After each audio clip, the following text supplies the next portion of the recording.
how do we make it easy for five sensories to be around us and yet be challenging at the same time as six sensories, so they feel that they've won us over and earned our attention? It's like we are potentially the Ferrari in terms of our consciousness.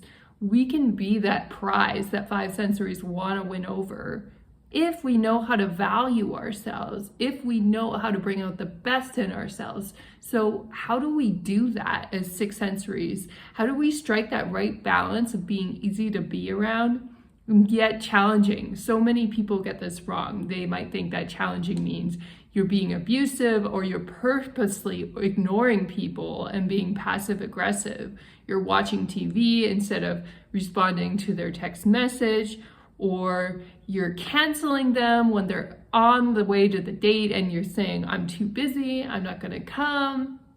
And as six sensories, that's not the right way to be a challenge. You have to understand how to be a challenge in a very particular way and not do the wrong things or be biatchy, sorry to say, but instead of really just being busy and having other priorities. There's a difference, right, between being grouchy or being negative and just genuinely being engaged with being of service to another person. And so how do we strike that right balance? Well, it has to come from within us. If we're just learning about strategies in order to connect with five sensories and we're applying them in a very superficial way, the five sensories are going to pick up on the fact that we're not who we pretended to be at the beginning of the relationship. And that romance and that commitment and whatever magic you had going on at the beginning of the relationship is gonna wear off. And so you had to transform from the inside out as a sixth sensory. And when you've transformed from the inside out, then you know for sure that any person that's coming into your life for a long-term relationship is coming in for the right reasons and that they're going to stay for the right reasons. And if people exit your life, they decide after the first date that they don't like you for some reason and they don't call you back, you're not flipping out with self-doubt. You're not questioning yourself, wondering if you're really okay or if you're really lovable. You should not be doing that as a sixth sensory if you're really comfortable with who you are.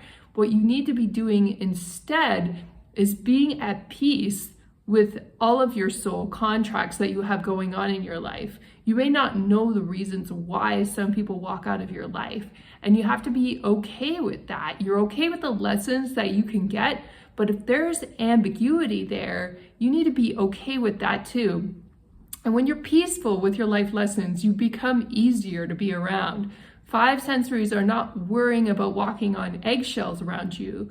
You're not really testing them from the suspicious perspective that you think they're so dastardly and they're so bad. You are making sure that they meet your standards, but it's not coming from a suspicious place. It's coming from a place of just really detached, neutral logic. In the same way that they would process things logically, you can do the same as a sixth sensory. There's no reason why you can't.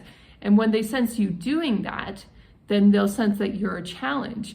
Rather than it coming from an abusive place where you're trying to manipulate them or take their money, you're just genuinely engaged in being of service in your own life, to your friends and family, to the people you want to serve as your potential clients, or to your workplace, or wherever you go to be of service.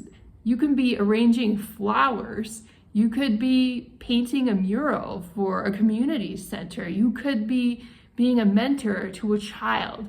You could be petting a cat and a dog that is getting older and you're not sure how much longer they're going to have. It's like there's so many things that we can do to be of service to others. And when we make ourselves busy doing those beautiful and meaningful things in our lives, this is when our lives get meaningful.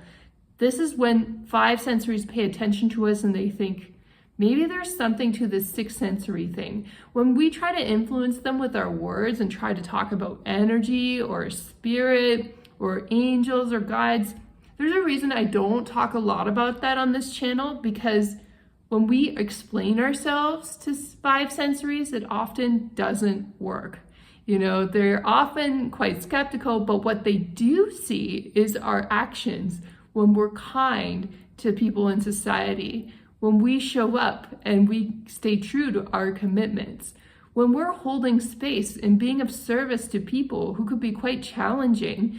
Maybe you have a passion to help people with disabilities and they're really struggling to communicate and ask for what they need, and it's very hard to get the resources that they need to them, but you're able to hold space for them. You're able to be patient and very loving and kind towards them. When you develop these skills and talents, five sensories take notice. It's an outward manifestation of your inner virtue, of your inner values. And that doesn't necessarily mean you have to work until you burn out. It's okay to do things to have fun too. You can go watch a dueling piano competition, or you can go visit a pioneer village, or you can go visit an art gallery. These sorts of things also help you with your development and with your growth. We should also be doing things that take really good care of ourselves as six sensories. And when we spend our time engaged in all of these positive activities, rather than sitting around watching TV or watching TikToks on our phone endlessly, that's when five sensories really respect us. That's when they cherish us and they want to challenge themselves to fit into our lives as six sensories. And we should allow them to fit into our lives, but we should not contort our lives to fit into theirs, because we have very important priorities as six sensories. And when five sensories see us living those lives and they see by our actions that they have to fit in around us, that's when we're going to be the right level of challenge.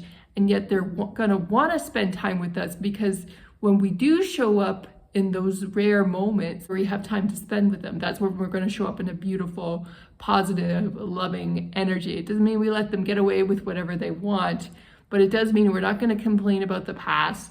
We're not going to be suspicious of new people, and we're genuinely available and happy to enjoy the moment with them, as long as we adhere to certain boundaries that protect us and make sure that we're taking care of our well-being.